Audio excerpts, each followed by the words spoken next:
Bonsoir mesdames, bonsoir messieurs, un réel plaisir de vous retrouver sur Prestige TV, votre télévision locale pour le global, pour l'international, suivi dans toutes les plateformes. Prestige qui émet depuis la radio 95.5 depuis Thiès et éventuellement aussi sur la plateforme vraiment à travers API TV. Vous êtes suivis, on est suivi partout sur le plan international. Merci beaucoup en tout cas de nous avoir prêté vos oreilles, vos yeux pour découvrir ce soir une émission dans sa rubrique Literatura, pour dire littérature, qui a le plaisir de recevoir ce soir deux grands sommités de l'art. Donc bienvenue dans votre émission Éclat. Ici à ma droite, j'ai vraiment une dame que j'aime beaucoup, que je respecte. Elle s'appelle Geneviève Plateau. Geneviève Plateau est d'origine belge. Elle vient de produire un beau livre que nous allons découvrir ce soir. Le couple en couleur. Le couple en couleur, un beau livre qui va mettre vraiment sur le plateau les relations homme-femme, le mariage, enfin, oui, pourquoi l'amour. Et souvent, le mariage est très complexe. Ça finit par vraiment des relations qu'on ne peut pas imaginer. Elle est une femme aujourd'hui, je peux dire, qui a vraiment mis un zoom sur cela. Merci beaucoup, ce bouquin que nous allons découvrir ce soir. Merci beaucoup. Et à ma gauche, j'ai un monsieur que j'aime beaucoup, que j'ai connu depuis très longtemps par le canal d'un ami, Racine, qui est parmi nous ce soir, qui est dans le groupe Waflash, un groupe mythique qui vraiment est connu sur le plan national, international. Racine, qui nous a présenté ce grand musicien qui s'appelle Bernard Vidal. Bernard Vidal vient de produire une belle œuvre comme ça sur la musique et vous allez voir à l'intérieur, vous trouverez vraiment quelque chose qui est une clé USB où il y a plus de 30 titres qui sont disponibles. Vous allez découvrir ce qu'il fait. Il est installé au Sénégal, naturalisé. Il loge vraiment ici, auprès de Mbour, en tout cas, au niveau de Sali, n'est-ce pas? Au niveau de Ngaparou. Merci beaucoup. Alors, pour entrer dans le vif du sujet, nous saluons vraiment tous ceux qui nous ont prêté l'oreille ce soir. Nous allons bien sûr emprunter la langue de Molière. C'est la première fois que Prestige reçoit vraiment deux sommités, mais qui sont des Européens. Je peux dire une Belge et un Français. Je veux dire, c'est des cousins qui sont là ce soir pour partager un thème que tout le monde aime, le thème de l'amour. Je m'avais donc démarré avec Geneviève Plateau pour donner un petit résumé. Geneviève Plateau est psychologue, psychothérapeute, analytique, adulte et adolescent, thérapeute du développement pour enfants, thérapeute familiale systémique et formatrice à l'ULB, l'Université libre de Bruxelles, dont j'ai eu la chance de visiter moi-même avec mon ami Jacques Elemans qui travaillait là-bas. À l'époque, j'étais un boursier de la délégation Wallonie-Bruxelles. Merci. Alors, à l'IFSH, Institut d'études de la famille et des systèmes humains. Au Liban, durant 7 ans. En Mauritanie, pendant 4 ans. Au Sénégal, depuis 22 ans. Elle a réalisé des missions pour MSF, Médecins sans frontières, au Rwanda, au Burkina Faso. Elle a œuvré pour l'aide dans les milieux défavorisés de familles émigrées et de chômeurs dans la région en centre Belgique. Elle a une consultation privée et une consultation à médecins du monde avec des émigrés sans papier à Bruxelles. La voici en chair et en os.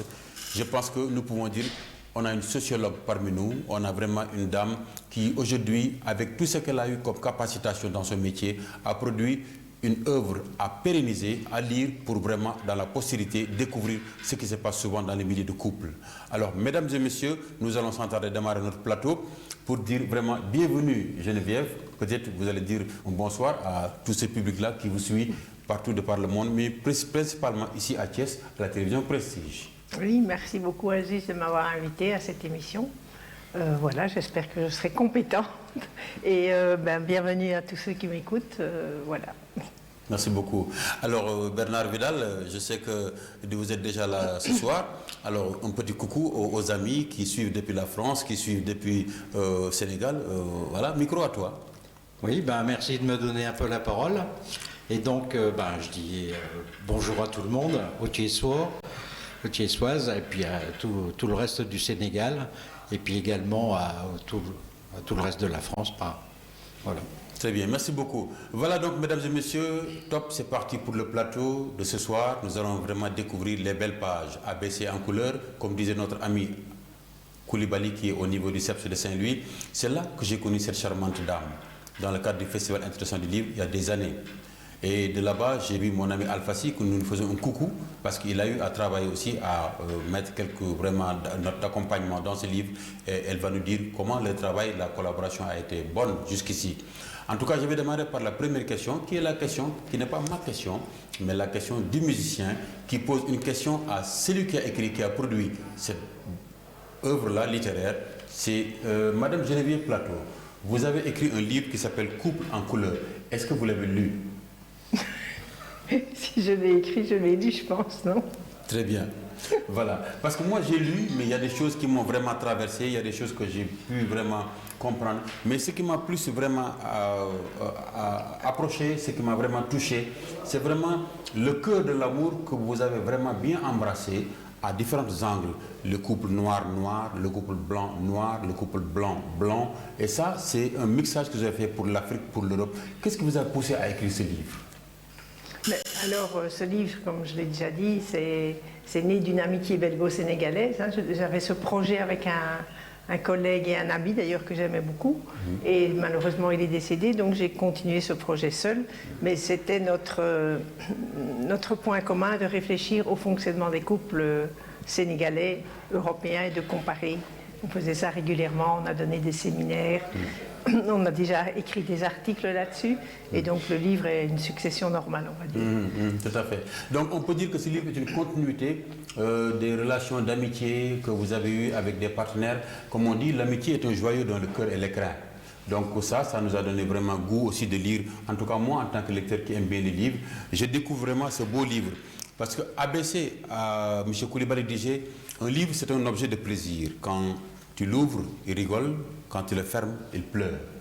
J'aime bien ça, parce qu'à partir de ce livre, on peut diagnostiquer ce que vous avez déjà décroché comme réflexion, comme piste. C'est-à-dire, à partir de cette thérapeutie familiale, aujourd'hui, vous rencontrez beaucoup de couples qui viennent du Sénégal, qui viennent de la Belgique, de la France, mais vous êtes vraiment, je peux dire, un rôle de diplomate dans la sociologie, ce que vous faites. Qu'est-ce qui vous a le plus marqué dans votre parcours de sociologue, de thérapeute?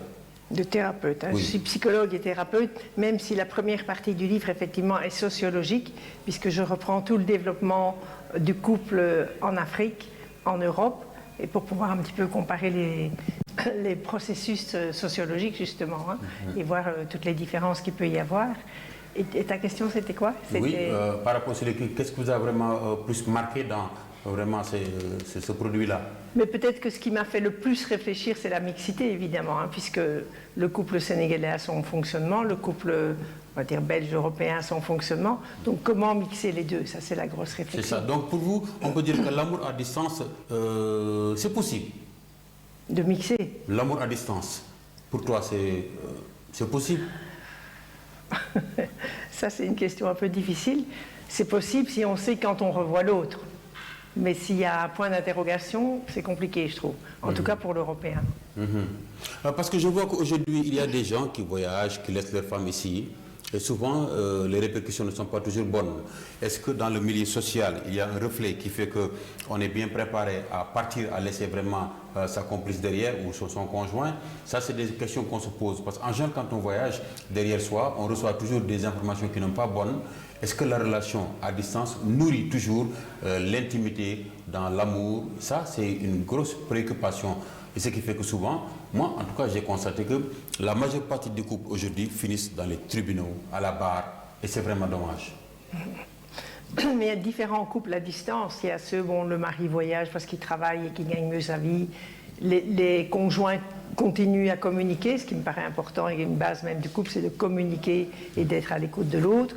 Maintenant, il y a aussi un chapitre d'ailleurs dans ce livre qui a écrit Ndaro Diop sur les couples intermittents, où là, finalement, il n'y a, pour ainsi dire, j'ai même envie de dire, pas d'amour, pas de communication.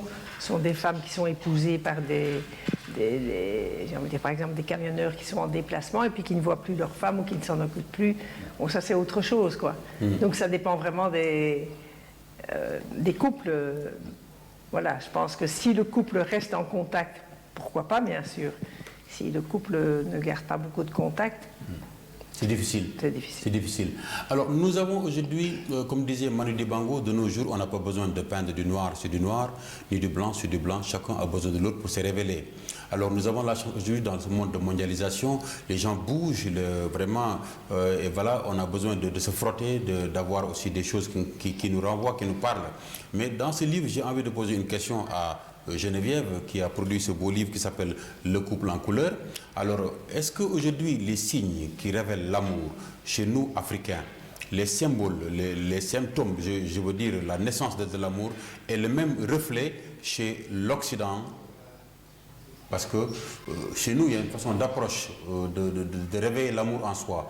Chez vous, comment ça se révèle et comment tu as vu que ça marche aujourd'hui, les premiers signes pour aller créer ce contact-là qui fait, tiens, il y a l'amour entre déjà deux hommes et femmes? Bon, il y a toujours une attirance physique, je pense, voilà. Mais peut-être que la grosse différence dans mon expérience, c'est que ici vous êtes quand même encore très sous les dictats culturels. On ne peut pas faire n'importe quoi, on ne peut pas toujours épouser n'importe qui, tandis que chez nous en Europe, on va dire l'amour prime.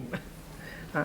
Donc ça, c'est quand même assez différent. Mais les signes, quand aujourd'hui, chez vous, en Belgique, comme en France, comme partout, en tout cas en Occident, quand vous savez, parce que nous, par exemple, il est un peu difficile de voir une femme chez nous qui déclare sa flamme au niveau vers un homme.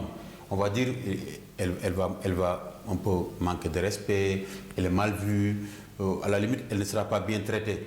Est-ce que ça peut vraiment faire vraiment une valeur chez vous? Chez nous, actuellement, je pense que les femmes peuvent autant que les hommes montrer leur amour à quelqu'un.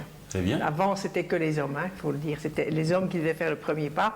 Actuellement, je pense que les premiers pas se font autant de la part de la femme que de la part de l'homme. Donc ça, c'est différent d'ici, je pense. Ok.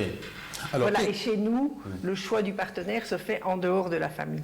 C'est-à-dire? C'est-à-dire qu'on n'a pas besoin de l'approbation de la famille pour épouser quelqu'un ou pour aimer quelqu'un même, tout simplement. Tandis que chez vous, vous avez quand même besoin de l'approbation et de la famille, et de l'ethnie, du contexte social, etc. Hein. Mais je pense qu'autrefois, on peut en discuter. Parce qu'aujourd'hui, nous rencontrons aussi dans nos familles quelqu'un qui sort et qui aime, qui vient, qui l'impose à sa famille.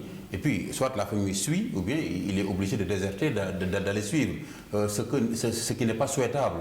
Oui. Mais en général, si on prend l'Afrique autrefois, on allait prendre sa femme au niveau de la famille, c'était la fille de l'oncle, une cousine, un cousin, mais maintenant dans la famille, dans la sociologie même sénégalaise, les jeunes sont de plus en plus libres à aller piquer la femme qu'elles veulent et de dire voilà à la famille ça. Mais le parent a toujours le droit de regard. Mais finalement, le dernier mot revient à celui qui aime, qui dit écoute, moi c'est ce monsieur-là ou cette dame-là que j'aime.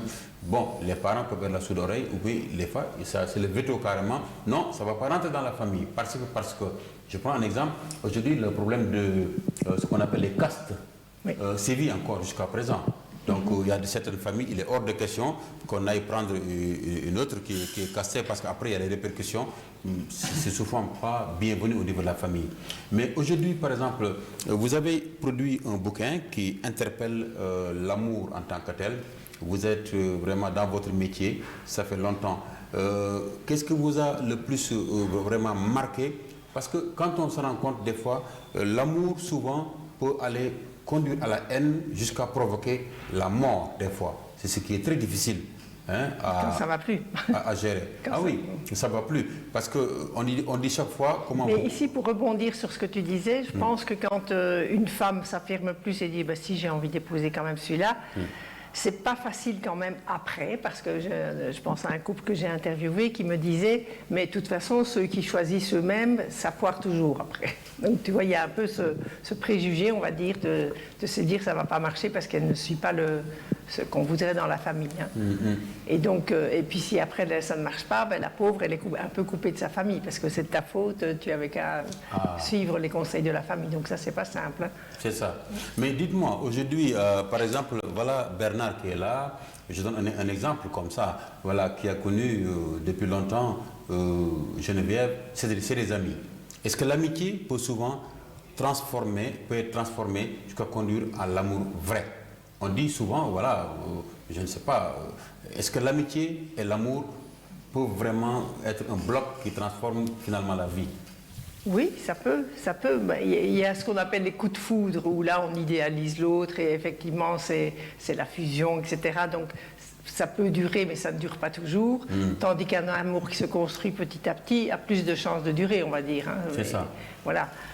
Mais oui, ça peut arriver. Je pense quand même qu'il y a une différence entre l'amitié et l'amour. C'est que dans l'amour, il y a quand même une forme de désir pour l'autre. C'est ça. Qui soit physique ou psychique d'ailleurs. Mais C'est ça. Une attirance, on va dire, irrationnelle vers l'autre. Voilà. Oui, tout à fait. Parce que souvent, je me rends compte que je vois des couples comme ça, qui étaient des amis, et après une bonne fréquentation, le rapprochement entre homme-femme, il y a le désir, il y a l'attraction.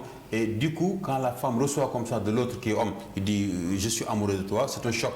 La femme ne peut plus supporter et du coup, ça fond à l'air l'amitié. Et puis après, finalement, ça peut avoir d'autres dérivés qu'on ne souhaite pas. C'est pour ça que je pose la question à savoir, est-ce que vraiment l'amitié peut aller carrément... Ça peut. Maintenant, il y a différentes sortes d'amour, hein, évidemment. On peut avoir l'amour irrationnel qui part du cœur, on va dire, tandis qu'il y a aussi l'amour rationnel. Se dire, bon, ben, je pense qu'il peut m'apporter des choses ou elle peut m'apporter des choses et pourquoi pas. Mais c'est pas tout à fait la même chose. Mais ça existe, hein. Oui, parce que nous, par exemple, nous sommes dans une société musulmane. Quand on nous dit, écoute, voilà, nous avons une chose qui est bonne, que nous ne comprenons pas toujours, c'est un cadre dans lequel nous pouvons dire, vous mariez une femme parce que vous êtes de la même religion. Oui, hein? Oui. Vous l'aimez parce qu'elle est belle. Vous l'aimez parce qu'elle est riche. Vous l'aimez parce qu'elle a aussi un caractère qu'on peut toujours vraiment voir sur ce plan-là. Mais c'est différent de l'autre, par exemple, quand vous bougez, vous êtes en tournée, vous tombez sur une Européenne qui vous voit et qui tombe sous votre charme, et du coup, vous devez rentrer. Et la relation d'amour est déjà installée. C'est difficile, hein? Oui. Alors, en ce moment, qu'est-ce qu'il faut? Donc tu veux dire une femme européenne qui tomberait amoureuse d'un homme sénégalais, par exemple. puis elle retourne au pays, enfin, dans son pays. Et du coup, la relation peut continuer s'ils en ont envie tous les deux. Il faut voir les possibilités réelles, évidemment. Mais là, il y en a un qui va rejoindre l'autre ou pas.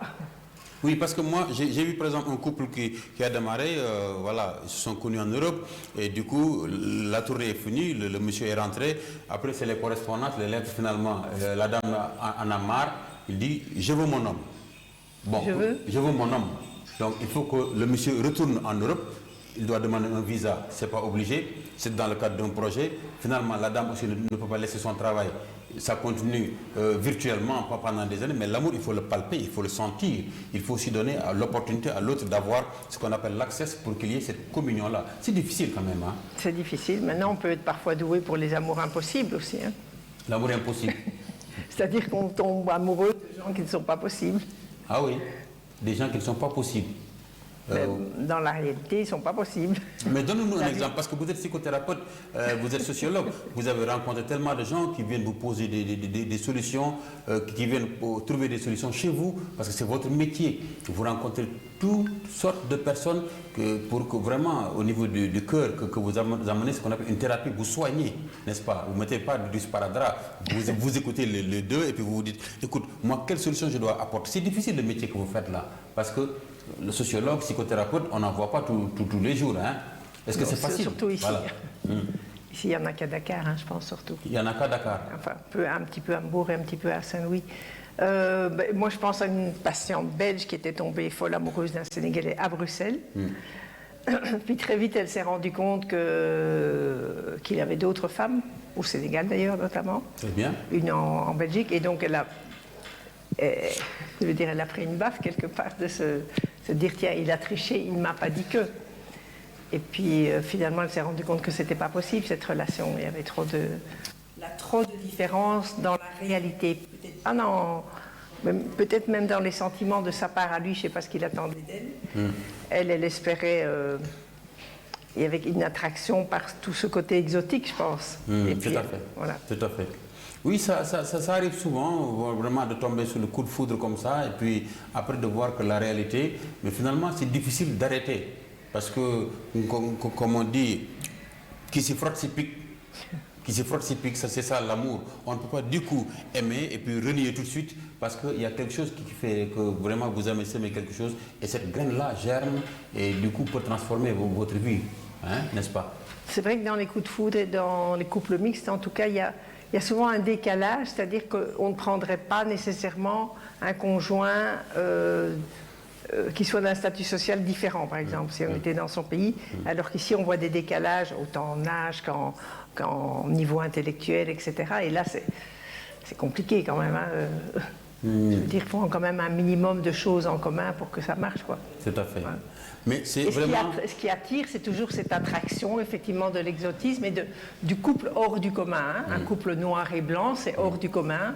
Quelque part, on transgresse quelque chose par rapport à son appartenance.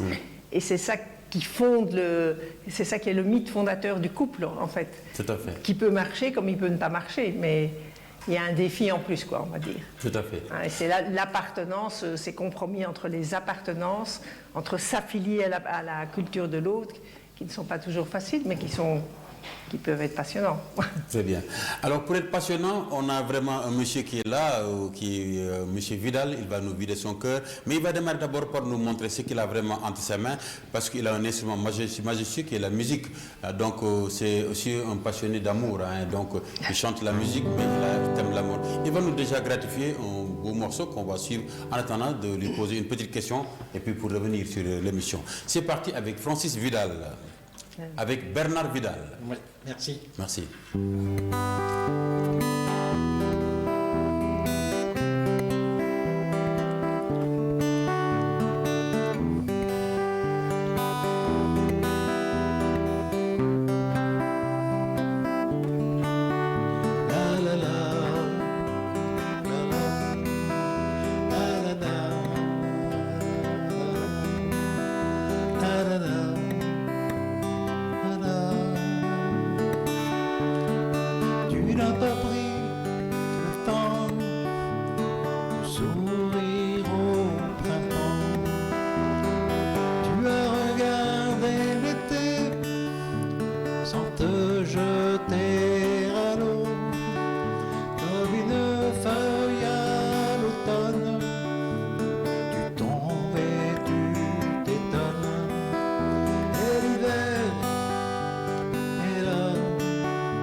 Le soleil de l'amour n'a pas brûlé ta peau, les pluies de désespoir ont détrempé ton âme, les brouillards de l'absence ont troublé ta mémoire, le gel de l'indifférence t'a fendu le cœur, et le vent des regrets a violé des pensées, la neige du silence a suicidé ta vie.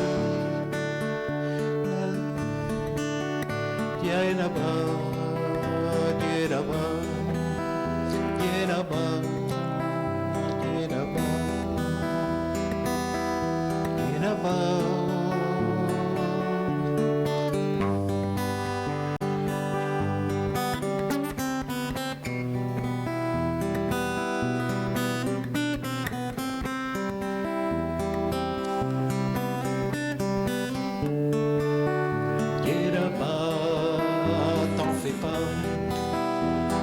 Un jour, tu verras, tu n'oublieras pas le sourire au printemps. Tu regarderas l'été en te jetant à l'eau comme une feuille à l'automne.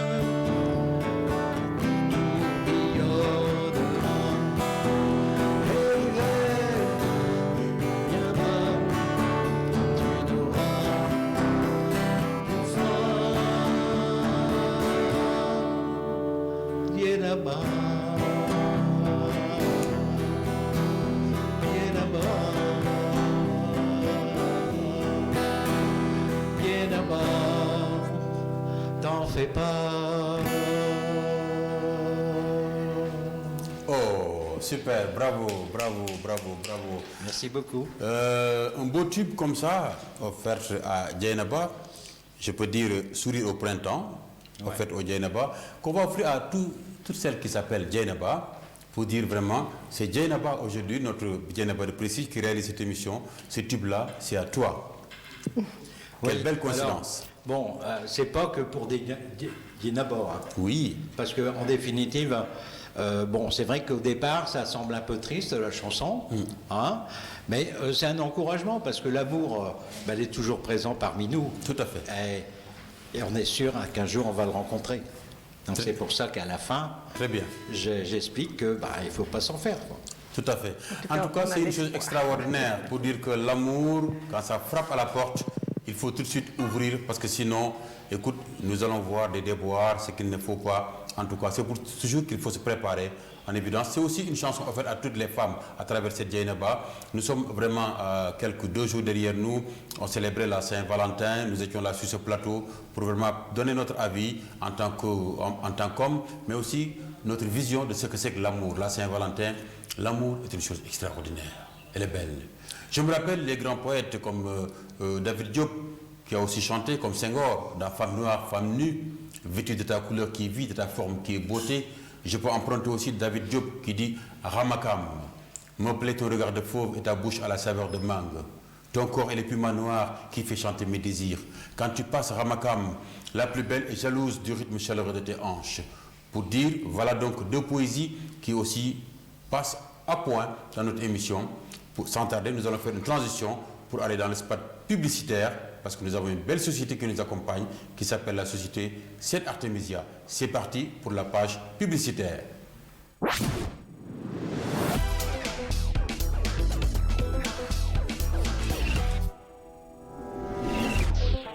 Comment ça va et comment va la santé? mbokki Sénégal Sainte Artemisia indil na leen ay produits yu bees. Sainte Artemisia gélule 3000 francs, Sainte Artemisia infusette 6000 francs ak yomb te baax. waaw yéen a ko doon laaj egsi na. wàllu wérgu yaram askan wi yëpp seede nañu taxawaay Sainte Artemisia. ay machines yu mucc ayib jóge bitim réew ñu koy defaree fii ci Thiès. da nga bëgg faj sibiru, diabète, hypertension artérielle, asthme, rhumatisme, arthrose. Sainte Artemisia c'est bio. Sainte Artemisia gélule, Sainte Artemisia infusette, Sainte Artemisia c'est certifié. Téléphonez Sainte Artemisia au 77 719 72 39. Sainte Artemisia, la plante qui guérit. Mieux vaut prévenir qu'essayer de guérir.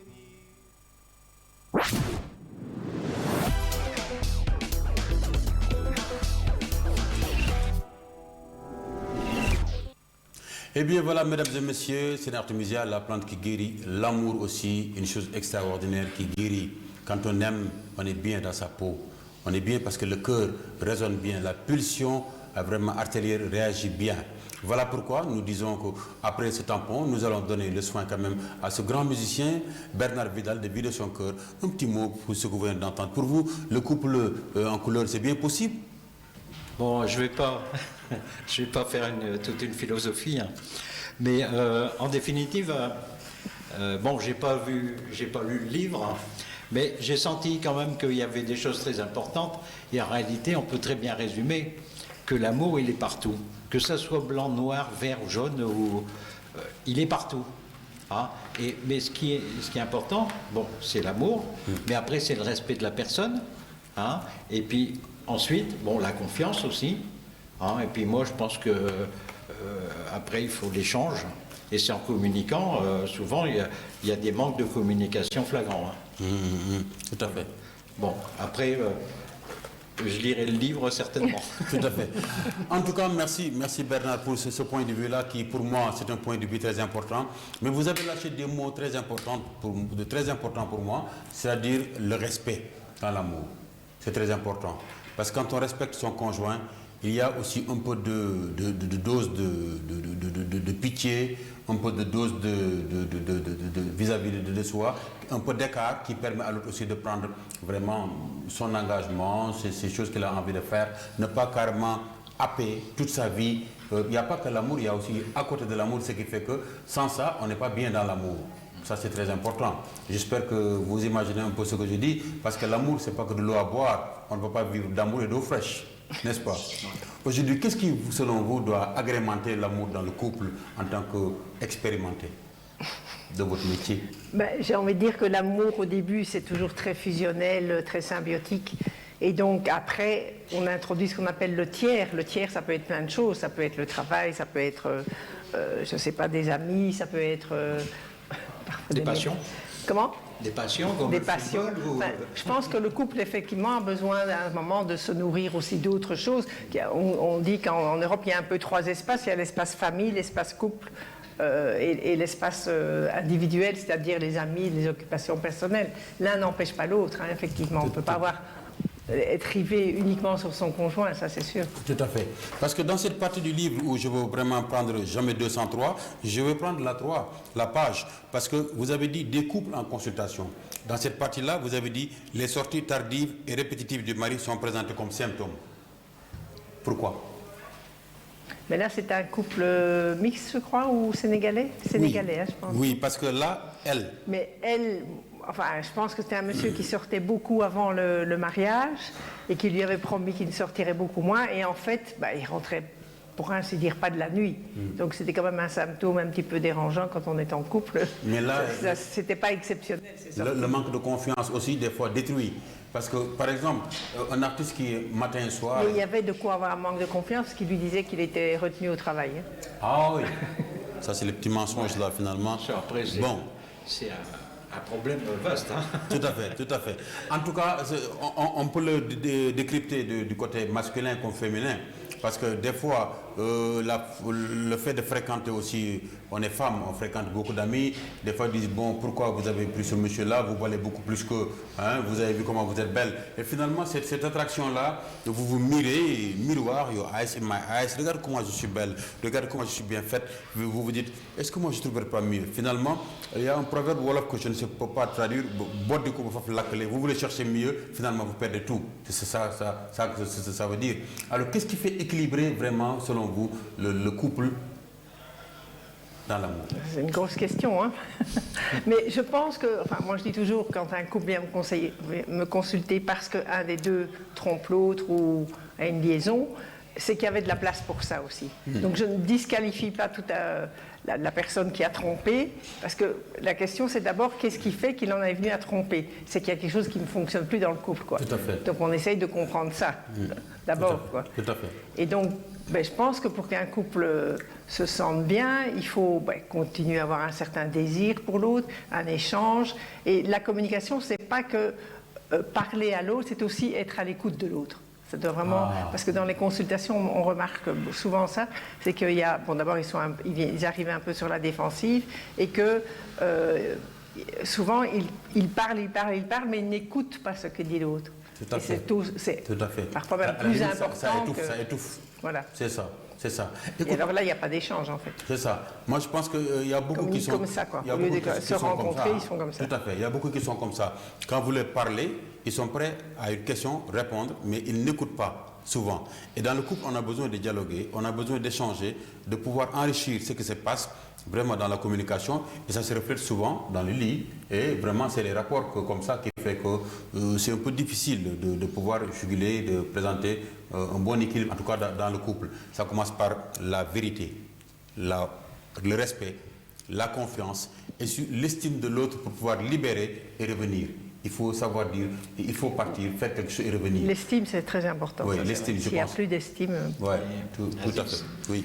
Bon, tout à l'heure, je disais que l'amour, parce que je voudrais un peu aller au-delà de l'amour humain. Hein? Donc, je disais tout à l'heure, l'amour, il est partout. Bon, si les gens prenaient conscience, c'est le respect déjà de quelqu'un dans la rue, c'est le respect de la nature, hein, pas jeter des choses par terre, etc. L'amour, il doit être partout. Normalement, il est partout. Tout à fait. Et on éviterait beaucoup des conflits, des guerres ou des espèces de bagarres de voisinage ou des choses comme ça. Tout à fait. Hein? Tout à fait. Et parce que, bon, l'être humain, c'est vrai qu'il est fait pour l'amour. Tout à fait. Mais bon, souvent il est détourné. Oui. Les problèmes qu'on a dans le couple, c'est des problèmes qu'on rencontre dans d'autres situation de la Oui, société. tout à fait. Voilà. Tout à fait. Je suis tout à fait d'accord. Et peut-être que le couple mixte reflète un petit peu ça, parce que là, il faut trouver des compromis, s'affilier et adopter la culture de l'autre, apprivoiser cette culture pour en faire sienne, hein, finalement. Mais... Tout à fait. Mais vous avez lâché un mot que j'aime beaucoup, apprivoiser la culture de l'autre. Vous êtes belge, vous êtes au Sénégal, adopté, naturalisé depuis très longtemps. Comment voyez-vous la polygamie? Une femme, 2, 3, 4 femmes. Aujourd'hui, vous êtes prête à être une deuxième, troisième, quatrième dans un couple sénégalais, vous? Comment lisez-vous la polygamie? En principe, je ne suis pas pour. Maintenant, ça pourrait m'arriver. Pourquoi pas? Si j'aime beaucoup un homme et qu'il me propose, pourquoi pas? Mais en gardant bien mon indépendance, c'est bon chez moi, ça c'est sûr, quoi. Mais je pense que pour les femmes qui vivent ici, c'est pas facile quand même. Je trouve que c'est quand même toujours une épée de Damoclès au-dessus de leur tête. Donc c'est compliqué parce qu'elles n'ont rien à dire en fait là-dedans quand même. Hein. On leur annonce quand c'est fait souvent. Hein. Tout à fait. Maintenant, je trouve que pour les hommes, c'est pas simple non plus parce que se partager la vie entre de devoir calculer autant de jours chez une, autant de jours chez l'autre, voilà. Tout à fait. C'est pas facile. Alors aujourd'hui, vous êtes vraiment une dans votre style, complètement mannequin à la taille. Vous entrez dans un couple sénégalais où vous rencontrez une belle femme assez ronde, assez bien faite, dans ses façons de faire, sa coquetterie, l'encens, tout ce qui suit. Est-ce que ce côté jalousie aujourd'hui peut vraiment faire effet chez vous en tant que femme? Comment tu vois un peu la femme sénégalaise dans ses astuces? Parce que le Toubac n'ont pas ça, je pense. Hein. Les perles, ce qu'il faut, la coquetterie sénégalaise, les Sénégalais, le bin-bin, le djal-djalil, tout ce qu'elles mettent là pour attirer son homme, pour créer un peu... la jalousie, comme si avec tout ce qu'elle a, elle peut plus attirer l'homme. C'est ça. Je ne sais pas, moi c'est personnel. Là, je ne pense pas que je serais jalouse parce que c'est pas mon truc à moi. Donc. Chez le Toubac, pour charmer son mari, c'est pas les bin-bin, bien qu'on en voit les Toubac. Il y en a qui le font maintenant. Qui le font à merveille. Elles ont tout d'une Sénégalaise, d'une Africaine. Alors, est-ce qu'il y a des symboles chez vous en tant qu'Européenne pour pouvoir charmer avec tout ce qu'il faut? C'est juste le vestimentaire ou quoi? C'est quoi? C'est plus le vestimentaire, le parfum, des choses comme ça. Le parfum. Je vois. Enfin, oui. La façon de séduire. Oui, c'est ça. C'est ça. C'est un peu c'est dans le non-verbal, c'est le... Ok, et après ça, il y a le développement qui se fait derrière. Très bien. Alors aujourd'hui, vous avez dit que vous serez aujourd'hui tenté d'être dans la polygamie, ça pourrait vous arriver, ce n'est pas le cas. Je ne dis pas que je suis tentée, mais ça pourrait m'arriver. Je ne dis pas que ça ne pourrait jamais m'arriver. Voilà. Ok. En tout cas, dans votre métier, vous en rencontrez beaucoup. Alors, les couples polygames, monogames. Pour vous, qu'est-ce qui tranquillise? Non, je n'en rencontre pas beaucoup, parce que ce qui est important de dire, c'est que les couples sénégalais consultent très peu. Ah oui? Oui. Donc, mes collègues aussi me le disent, avoir un couple sénégalais qui vient consulter, en général, ils viennent une séance et puis c'est tout. Parce que les hommes n'ont quand même pas très facile à se remettre en question, notamment. Dur de la tête, hein? Et permettre, bon, tu comprends hein, si ça ne te plaît pas, mais il y a peut-être une solution, c'est que les femmes aient plusieurs maris. Ah. Mais évidemment, moi, quand on me charrie là-dessus, c'est ce que je dis. Moi, je suis d'accord, si je peux aussi avoir plusieurs hommes. C'est hors culture. Nous, chez nous, nous sommes des Sénégalais, il y a une religion, c'est la polygamie, ça jusqu'à 4, mais à condition que tu puisses vraiment les équilibrer, ne pas afficher. C'est ce qu'on dit. Tu peux aimer l'autre mieux, mais tu ne vas pas afficher que j'aime l'autre mieux que toi. Mais donc, peut-être que ce qui est une grosse différence entre vous et nous, c'est qu'ici, il y a quand même une supériorité de l'homme qui est très importante. C'est l'homme qui décide certaines choses. Tout à fait, c'est un poids. Hein. C'est important chez nous, quand même. ça, c'est plus possible. C'est important. Parce que vous faites un partage de biens, mais il y a une chose que je ne peux pas comprendre. Certains Européens ont du mal à comprendre. Ils parlent d'endogamie, une femme qui va avoir plusieurs époux, c'est assez impensable. Parce qu'après, on va se dire, écoute, qui sera le père de cet enfant-là? Parce que la femme, elle seule, peut appréhender, peut dire, si une femme dit à un homme, tu es le père de ma fille, elle sait pourquoi. Ils peuvent être tricheries souvent. On peut voir un homme aussi riche, on lui fait un plan pour dire, voilà, après une petite couchette quelque part, et puis, voilà, vous êtes le père. Mais nous, c'est la religion, on ne peut pas. Pour être autorisé... La religion et la tradition. Oui, la tradition, je suis d'accord, la tradition, mais déjà la religion. Hein? Donc il faut que vraiment que ce soit un couple bien préparé. On va aller à la mosquée ou à l'église, on prépare, il y a un mariage qui se prépare et la suite maintenant, c'est les arrangements qui peuvent se faire de part et d'autre pour équilibrer la famille. Ensuite viendront les enfants. Mais chez vous, par exemple, il y a une chose que je voulais vous interpeller, dont je voulais vous interpeller tous les deux, ce qu'on appelle, c'est pas la polygamie, une maîtresse. C'est des choses comme ça, dans le couple ici, on en voit, mais qui n'est pas toléré dans la société africaine. Et le livre particulièrement... Mais ici, vous avez les bureaux ici. Hein. Les bureaux, qu'est-ce que ça veut bureau? Moi, le bureau pour moi, c'est... là, je suis là devant ma table, j'ai mon stylo, je travaille. Hein. Les bureaux, c'est... Il y a les différentes femmes et puis il y a les bureaux. Les bureaux? Les bureaux, c'est-à-dire les maîtresses, quoi. Il y a des maîtresses. Moi, je pense que maîtresse, je t'appelle une copine qui quelque part, à gauche, à droite, c'est ça que tu appelles bureau? Oui, ou une relation qu'on a sur le côté, quoi. Ben ça, c'est pas reconnu par la religion. Ah ben non, mais enfin, ça se pratique quand même. Bon, ça se pratique, mais c'est illégal. Il faut le reconnaître. C'est illégal. Donc, en tout cas... Mais chez nous aussi, la maîtresse est illégale. Mais regardez, l'islam est très... Mais comme il y a beaucoup moins de mariages, donc il y a beaucoup plus de concubinage... Oh. Ouais, ici, oui. c'est des mots trop forts. Concubinage, quand vous dites ici, on dit, oh, ça c'est franchir le Rubicon. Non. Je pense que vous avez une question qui vous passe un peu à l'esprit. Une question, voilà. Une réflexion. Voilà. Je pense qu'ici, bon, le couple fait peu de choses ensemble, à part l'activité dans la chambre, je vais dire. Il y a peu de sorties réservées pour le couple, quoi. Rien que pour le couple. Peu de sorties. Oui. En plus clair, qu'est-ce que vous appelez peu de sorties? Par exemple, aller au restaurant, aller au cinéma, aller se promener même à deux, aller passer un week-end à deux. Je pense que la famille prend beaucoup de place. Hein. Tu parles de la culture de sortie? Oui, mais à deux, en couple. Hein. En adulte? Ah oui? Oui, en couple. En couple. Oui. Ah oui, des fois, moi je pense que c'est aussi culturel. Hein. Ben oui, c'est culturel. C'est culturel. C'est ça que je dis, ça ce sont des différences culturelles qui sont compliquées. Les femmes et les hommes sont séparés. Hein. Oui, alors moi je pense que c'est culturel, mais pour d'autres non. Parce que moi je dis, en tout cas personnellement, il m'arrive... C'est en train de changer. Oui, mais ça va changer. Parce que les femmes aussi ont besoin de s'épanouir par moment. Elles sont très à l'aise quand elles sont en couple avec leur mari. Les femmes évoluent presque plus vite que les hommes, hein, je crois, ici. Hein? Oui, tout à fait. C'est pour cela que je pense que le plus important, c'est de voir un couple qui va vraiment vers quelque chose. Et tu as dit quelque chose qui m'a échappé. Tu dis que les femmes vont plus vite que les hommes. Comme quoi?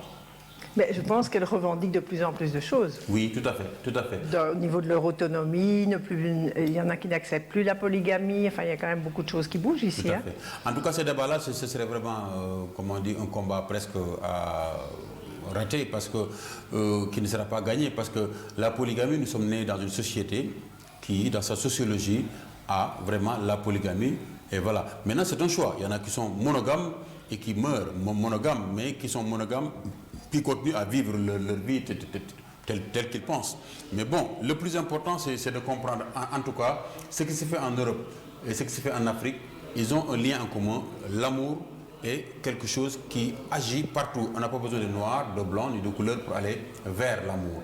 Aujourd'hui, nous avons aussi vu en général ce qu'on appelle, qui sont d'un certain âge, c'est-à-dire cinquantaine, quarantaine, qui viennent ici au Sénégal, qui s'accouplent avec les plus petits qui ont 18 ans, histoire de dessous, je ne sais pas.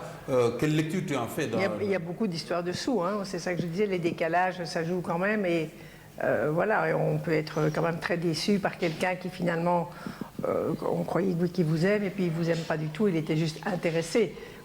Des histoires comme ça, il y en a beaucoup ici au Sénégal. Hein. Oui, mais cette attraction-là, finalement a poussé vers la bonne prostitution, parce que finalement, il n'y a là pas l'argent qui est là. C'est la prostitution de qui finalement? Non, de deux côtés. Je veux dire, la fille qui est là, qui est dans vraiment une vie misérable, a besoin d'argent.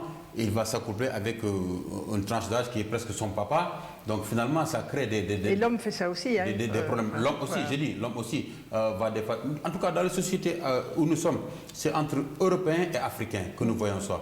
Par exemple, dans la petite côte, on en voit beaucoup. Oui, il y en a aussi dans les milieux ruraux, quelqu'un qui vient s'installer, qui est une petite fille qui est partie étudier, voilà, qui tombe sur un monsieur richissime, voilà, qui se marie pour revenir, histoire de redorer le blason de sa famille. Moi, je pense que c'est pas ça qui fait aussi de l'amour. C'est de petites choses, comme tu dis, sortir, mais se non, faire confiance. Est-ce que c'est de l'amour? Je suis pas sûre, hein, effectivement. Voilà. Moi, en tout cas, c'est de l'intérêt, quoi, mais... C'est de l'intérêt. Tout à fait. En tout cas, c'est un plaisir pour nous de partager ce plateau. Nous avons un ami ici, Bernard Vidal, qui n'a pas vidé tout ce qu'elle a dans son cœur parce qu'il nous a sorti un clip qui est très bon. Je l'ai connu ici à Thiès par le canal de Racine, qui est un excellent musicien, que nous saluons de passage. Mais je vais dire vraiment à tout ce charmant public qui nous regarde depuis Prestige TV de suivre ce beau clip qui va sortir, que nous allons vous présenter, qui s'appelle Ma mignonne sénégalaise. Elles sont belles les sénégalaises. C'est parti, on va voir le clip de Monsieur Vidal. C'est parti.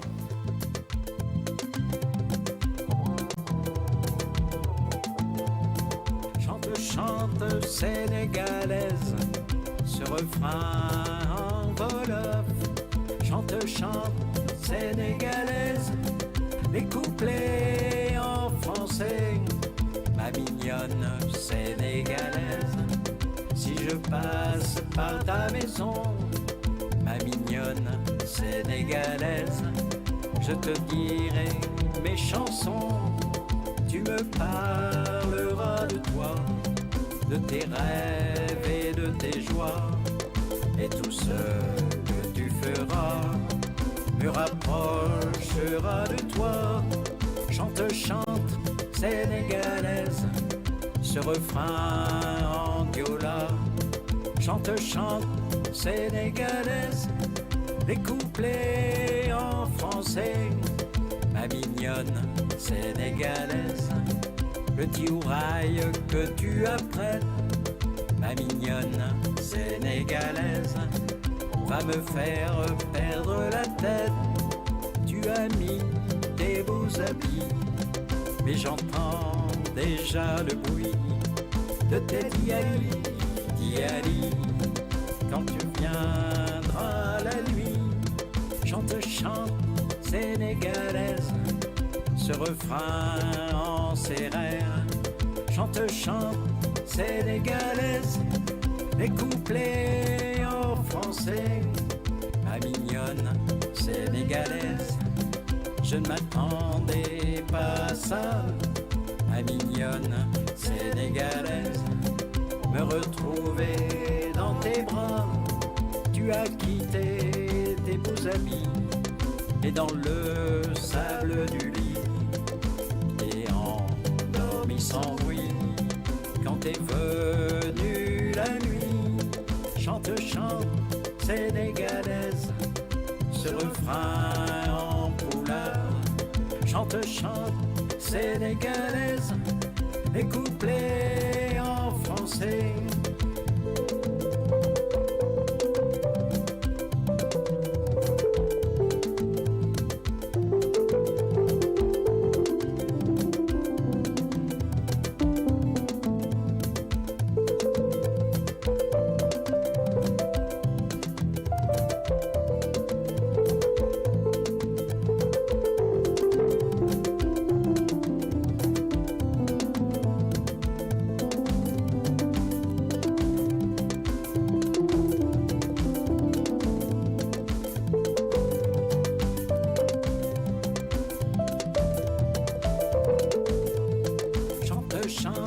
Sénégalaise, ce refrain en wolof.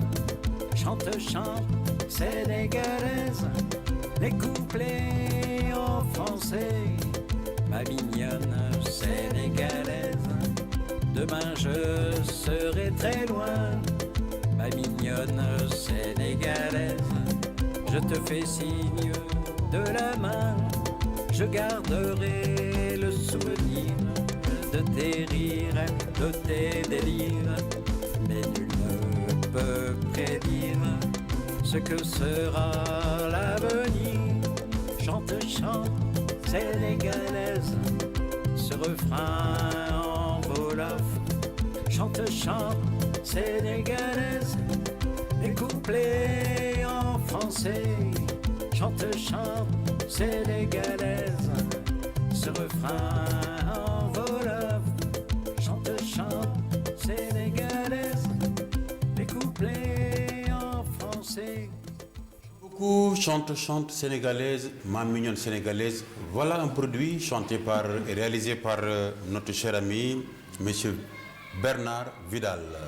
Je disais qu'il va nous vider son cœur. Vous avez vu ce beau produit qui a été réalisé. On voit vraiment tous ces paysages. J'aime bien comment ça a été créé. Mais une question. Monsieur Vidal, vous avez une femme sénégalaise aussi? Non. Non. Non, je suis célibataire. Célibataire. Waouh! Et vous n'avez pas aimé les Sénégalaises? Qu'est-ce qui se passe? Non, je ne vais pas rentrer dans le détail. Mais bon, j'étais marié. D'accord. Ici, là-bas? Non, là, en France. En France, très bien. Et là, vous êtes là, bien installé, ça va, on s'épanouit. J'ai pas de soucis. Donc pour Bernard, on peut se passer de l'amour et avoir une belle vie. Bah, ça dépend de la manière dont on aime. D'accord, d'accord. Alors, nous allons parler du produit très rapidement. Alors, ça a été réalisé ici. Ça, c'est différent de vraiment l'espace qu'on a monté dans l'amour. Autrefois, dans ce qu'on appelait les expatriés, touristes qui venaient d'Europe, qui venaient ici, c'était les géos qu'on appelait les gens organisateurs, la plage, le sexe, le soleil, tout ça là. Ça a disparu. J'aime bien le paysage, côté campagnard que vous avez montré. Et puis ces belles danses. Comment tu as intégré le mbalakh dans la conception, cette belle musique traditionnelle dont le roi du mbalakh, Youssou N'Dour, fait si bien? Il faudrait remonter quelques années auparavant. Bon, quand j'étais jeune, très jeune, je faisais partie d'un groupe. Ensuite, on s'est séparés. Et puis, j'avais déjà commencé à écrire des petites chansons. C'était mignon. Et puis, après, je suis resté pratiquement 20 ans sans toucher à une guitare. Très bien. Puis un jour, en écoutant une bande magnétique, je me dis, c'est bête d'avoir laissé tomber tout ça. Et donc j'ai racheté une guitare, un ampli, puis pour me motiver, j'ai commencé à écrire des chansons. Ah, très bien. Donc j'en ai écrit à peu près 70. Et quand je suis arrivé au Sénégal, j'ai découvert la musique sénégalaise. Bon, je connaissais quand même la musique africaine quand même. Mais bon, j'ai découvert un peu le Sénégal, la musique sénégalaise. Puis ça m'a donné, ça a été un peu le hasard avec le groupe Wild Flash. Racine m'a dit, tiens, je peux enregistrer. Bon, j'ai dit, oui, je vais enregistrer. Bon, j'avais des tas d'amis qui me disaient, pourquoi tu n'enregistres pas quelque chose quoi. Tout à fait. Bon, là, ça a été l'occasion. Alors, je m'étais dit, je vais faire 1 ou 2 morceaux. Bon, j'en ai fait 32. Quoi. Très bien. En tout cas, moi, j'ai une question à... Donc, j'ai essayé de mêler un peu la musique européenne et la musique percussion sénégalaise, etc. Ok. Et alors, pour l'histoire de cette chanson, j'avais fait une version un peu salsa. Et puis un jour, j'étais avec Racine, il pianotait sur son clavier, et puis il faisait du ballard. Je dis, mais tiens, si je mets mes accords là-dessus, donc on a réenregistré Tout à fait. la même chanson, mais en ballard. Tout à fait. Et après, filant l'aiguille, je me suis dit, ce serait dommage de ne pas faire un clip. Donc j'ai fait un clip. Bravo. Et après, je me suis dit, peut-être que je vais passer à la télé. Et je passe à la télé. Voilà, machallah. En tout cas, voilà encore Bernard Vidal qui passe à la télé. C'est la première fois qu'à Prestige Thiès, en tout cas, nous recevons des Occidentaux, des Toubabs, bon teint. Une est belge, l'autre est français. En tout cas, bienvenue ici à Prestige TV. C'est dire qu'aujourd'hui, je pense que les textes que vous écriviez dans le temps, c'était une thérapie en soi, après la sortie de ce couple-là, ou bien quand vous avez commencé à écrire ces textes-là, ces petites chansons, c'était une thérapie pour vous? Non, je ne pense pas. Non. Parce que souvent on me demande comment ça se fait que tu écris ça, tout ça. Ok. Bon, en réalité, je me souviens, lors d'une émission, tu m'avais parlé d'une chanson, tu m'avais dit, tiens, c'est un rapport avec les lutteurs sénégalais. Tout à fait. J'ai jamais écrit ça pour les lutteurs sénégalais. Oui, tout à fait. Parce que dans une chanson, il y a des gens qui vont comprendre, ils vont prendre ce qu'il y a de bon pour eux pour la chanson. Tout à fait. Donc, c'est tout. Moi, j'écris... c'est assez particulier parce que je ne me mets pas devant une feuille blanche. Tout à fait. J'attends d'avoir une idée. Tout à fait. En tout cas, écrire, c'est cocher sur du papier blanc ce qu'on a dans le cœur. C'est aussi dévierger quelque chose sur ce papier pour montrer ce qu'on a de plus pur à l'intérieur. Ça, c'est très important. Merci beaucoup. Nous allons revenir sur les réunions de ce soir. Geneviève Plateau, merci madame en tout cas de nous avoir gratifié cette belle présence ce soir. Mais je veux aussi, avant de prolonger, poser une question. Il y a ce côté très distraction dans l'amour. On rencontre que les couples sénégalaises, en tout cas dans le ménage, ne s'amusent pas beaucoup. c'est un impact aussi, le jeu. Quand on prend un certain âge, écoute, on se dit, il y a les cheveux blancs qui viennent, ça commence, et du coup, ça donne goût au mari de dire, écoute, moi je ne suis pas encore vieux, je refuse, je dois sortir. Il ne s'amuse pas beaucoup. Parce que j'ai vu quelque chose aujourd'hui en vous, vous êtes toujours très jeune, je ne sais pas qu'est-ce qui fait le secret. On va voir un petit élément, voilà, elle est là qui s'amuse. Hein? Hein? Vous avez vu? Hein? On va reprendre ça avec Diane pour voir le départ. Elle a dit carrément, allez, bye bye. Hein? C'est pour, vous l'avez vu? C'est parti. Voilà, et hop, voilà. Ça joue à son âge. Vous avez vu? Ça, on aurait dit, bon, c'est des enfants qui jouent comme ça. Super. Et c'est où ça? On va commenter un tout petit peu. Dans l'Ardèche. Hein? Non, non, c'est à Acrobaobab ici. Acrobaobab au Sénégal. À Bandia. Super, super. J'aime bien ça. Nous découvrons, nous n'allons pas beaucoup découvrir nos espaces, nous amuser. Qu'est-ce que ça te fait aujourd'hui de sortir? Tu aimes beaucoup la danse aussi, il paraît. Hein? Cet élément-là me donne vraiment un goût de dire à nos femmes, mais sortez, faites du sport. Hein, n'est-ce pas? Mam bëgg naa fête. Tu dis? Je dis mam bëgg naa fête. Man bëgg naa fecc. Ça veut dire tu danses beaucoup. J'aime bien danser. Ah, on a un élément qu'on va voir. On va voir Geneviève Plateau.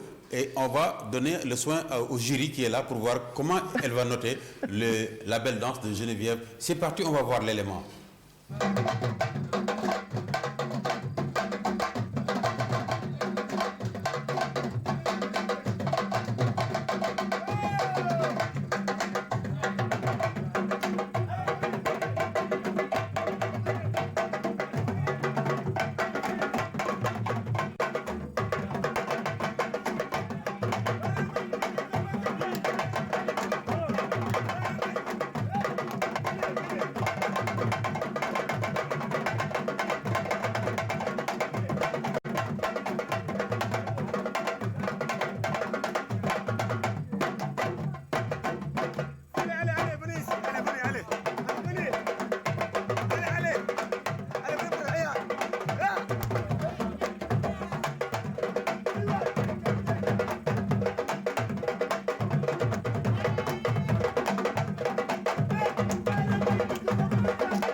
Super, en tout cas, bravo.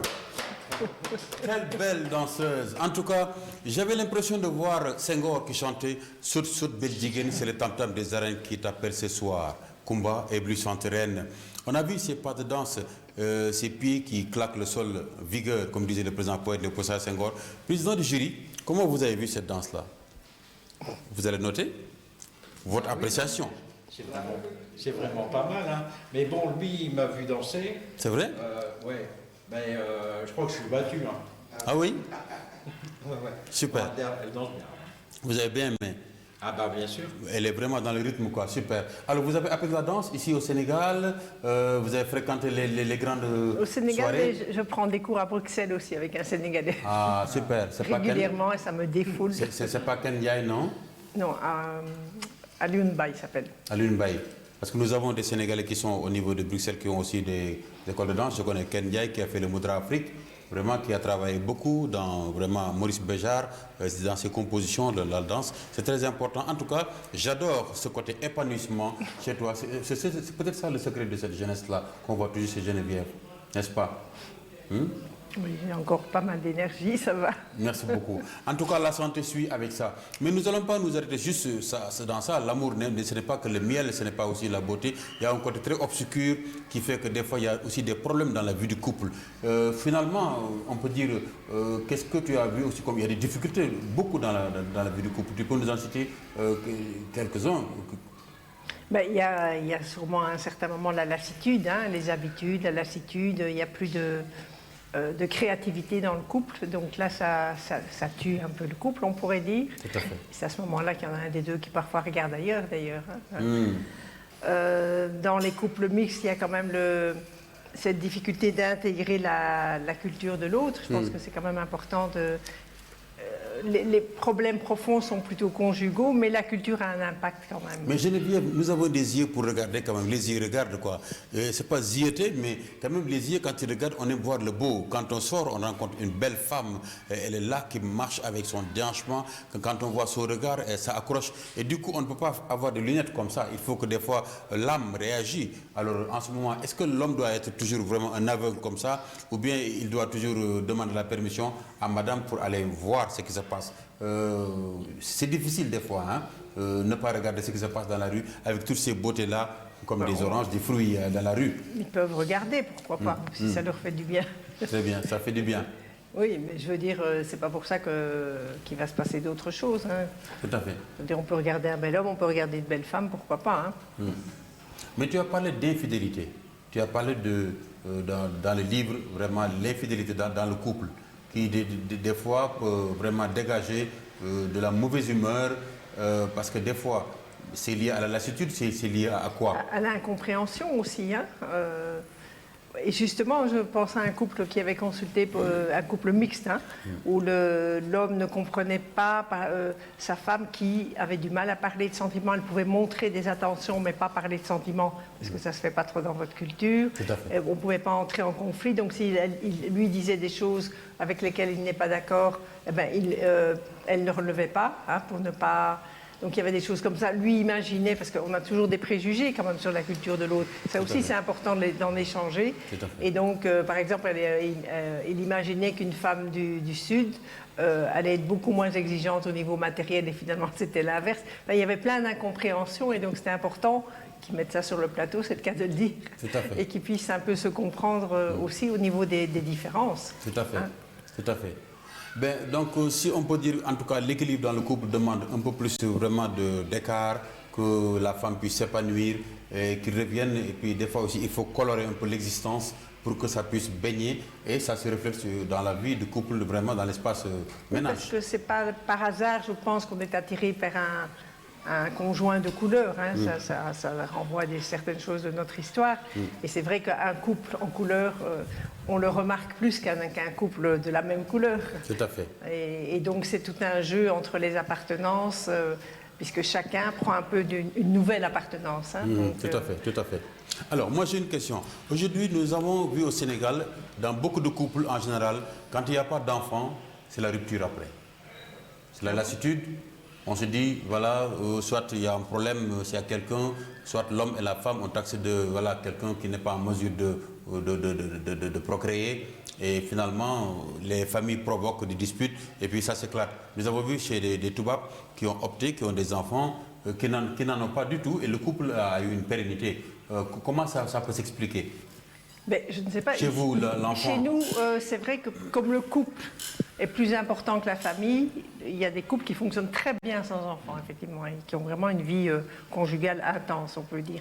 Ici, c'est mal vu de ne pas avoir d'enfants. Et la femme parce que quand vous est n'avez souvent pas d'enfants, condamnée, même la pauvre, parce que ça peut être autant de la faute de l'homme que de la femme, mais c'est souvent la femme qui est accusée d'être stérile. Tout à fait. Mais on a vu toutefois, des fois, taxée d'être stérile, et la femme a été à bout, elle a poussé son mari à aller faire des consultations, et on a vu que finalement, c'était le mari qui était stérile.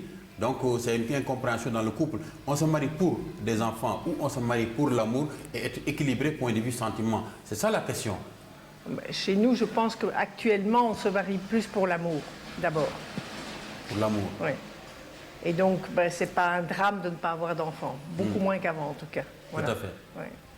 Par contre, dans les couples mixtes, parfois l'arrivée d'un enfant pose des problèmes, parce que c'est là que les appartenances jouent, au niveau du choix de la religion, du choix du prénom, du choix des écoles. Enfin, c'est là que tout ce qui est appartenance est mis en avant. Hein. Justement, nous allons prolonger l'espace enfant, parce que chez vous, quand on a vu, par exemple, une fois qu'on a ce congé de maternité, après, l'enfant aussi a un certain regard dans la société. On ne touche pas à l'enfant, on ne frappe pas, donc c'est différent. Donc cette manière d'éduquer-là, aujourd'hui, a déteint sur la société sénégalaise. Il y en a des codes qui sont venus être imposés à l'Afrique. Du coup, on a ces violences qu'on ne retrouve pas ici. Comment vous voyez aujourd'hui ce rapport Afrique-Europe pour le point de gestion de l'enfant dans la vie de couple? Parce qu'il y a l'après-mariage, l'après-divorce.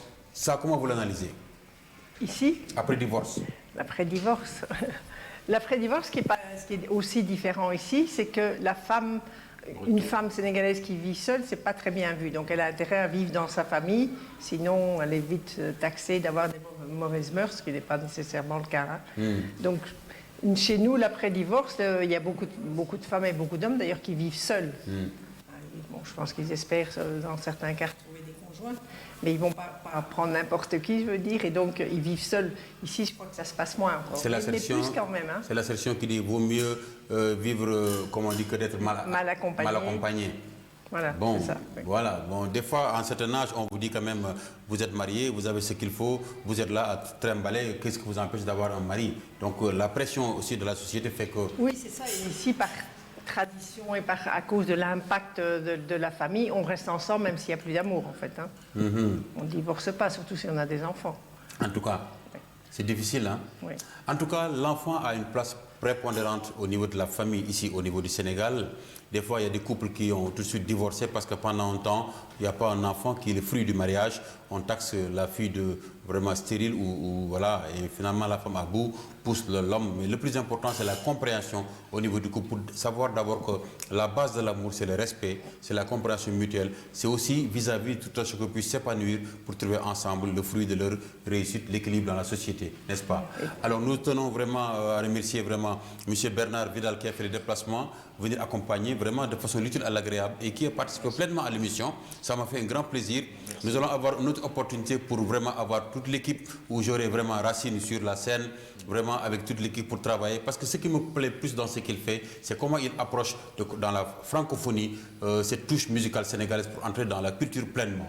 Alors votre dernier mot, parce que nous allons clore cette émission-là, quel est le message que vous lancez aujourd'hui au couple mix africain? Quel est le message qu'il faut, soit une thérapie, en tout cas pour être équilibré dans le couple en tant que sociologue, psychothérapeute? Déjà, j'ai envie de dire, n'ayez pas peur des thérapies, parce que quand même, il y a un préjugé sur les psys, alors que c'est quoi aller en psychothérapie, c'est échanger en fait entre nous, et le thérapeute est là pour renvoyer certaines choses que quand on est dedans, on ne le voit pas, quoi. Et donc, je pense que s'il y a de l'amour, moi, quand un couple me consulte, je sens très vite si c'est un couple qui va rester ensemble ou se séparer. Donc, je pense que ce qui est essentiel, c'est de sentir s'il y a encore des sentiments déjà, et la communication et l'écoute de l'autre. Tout à fait, voilà. Tout à fait. En tout cas, le mot de fin, Bernard? Moi, j'ai été très content de participer à cette émission, avec aussi un sujet qui était vraiment très intéressant. Donc je trouve que c'est une belle émission. Merci beaucoup. Et puis je pense qu'on se reverra, puisque on a sans doute prévu quelque chose là. Inch'Allah. Mais là je viendrai avec des musiciens, puis je présenterai un peu l'ensemble. Avec plaisir. Vous avez vu, vraiment l'album est là disponible pour ceux qui ont besoin vraiment de se rapprocher de nous. Nous avons Racine ici au niveau de Thiès. Nous avons aussi le présentateur que je suis, M. Guy Abdelaziz, les Boubetier Thiès, alias Zigzag. Et là, vous avez vraiment le livre qui est disponible, Le couple en couleur. Si vous voulez vraiment en disposer, rapprochez-vous de nous. Nous allons vous présenter une belle œuvre que je vous recommande à lire. Voilà une belle thérapie qui permet aujourd'hui de diagnostiquer, de comprendre ce qui se passe dans les couples, et l'avis d'une spécialiste qui s'appelle Geneviève Plateau sur le plateau de Prestige TV. C'est tout ce soir, mesdames et messieurs. M. Guy Abdelaziz, en tout cas, a eu le plaisir de recevoir deux grandes personnalités, donc Mme Geneviève Plateau et M. Bernard Vidal, qui étaient là ce soir pour partager leur avis, en tout cas musicalement, sur le plan de la littérature. C'était tout pour ce soir. Nous vous donnons rendez-vous en tout cas à la prochaine émission, parce que, mesdames et messieurs, nous avons envie, dans le temps, d'inviter M. Seydi Sow dans le troisième du couple, un beau livre qui s'appelle Le troisième du couple, un Sénégalais qui a écrit, un bon dramaturge. Mais cette chance, nous avons eu la chance de tomber sur ça, le couple en couleur, que je vous conseille de lire. Mesdames et messieurs, c'était tout pour ce soir. Nous vous donnons rendez-vous à la prochaine avec éclat.